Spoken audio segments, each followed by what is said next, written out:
புதுச்சேரியில் இருந்து காசி யாத்திரை சென்ற 50க்கும் மேற்பட்ட முதியோர் ராஜஸ்தான் மாநிலத்தில் கைது செய்யப்பட்டுள்ளனர். பர்மிட் இல்லாத வாகனம் என கூறி கைது செய்ததாக கூறப்படுகிறது. அதிகாலை முதல் குடிநீர் உணவு இல்லாமல் முதியவர்கள் அவதியடைந்துள்ளனர். புதுச்சேரி அரசிடம் உதவி கேட்டு முதியவர்கள் வீடியோ வெளியிட்டுள்ளனர்.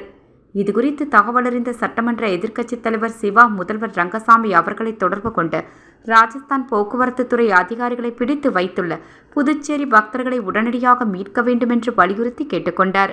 மேலும் அவர்களை விடுவிக்க கால தாமதம் ஏற்பட்டால் பாதிக்கப்பட்ட பக்தர்களின் உறவினர்கள் இங்குள்ள ராஜஸ்தான் வாகனங்களை சிறைப்பிடிப்பில் ஈடுபடுவார்கள்.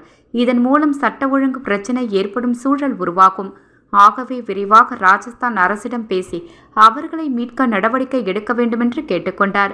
தொடர்ந்து மாவட்ட ஆட்சியர் குலோத்துங்கன், போக்குவரத்து ஆணையர் சிவக்குமார் ஆகியோரையும் எதிர்க்கட்சித் தலைவர் ராசிவா அவர்கள் தொடர்பு கொண்டு காசி யாத்திரைக்கு சென்ற பணிகளை பத்திரமாக மீட்க வேண்டுமென்று வலியுறுத்தினார்.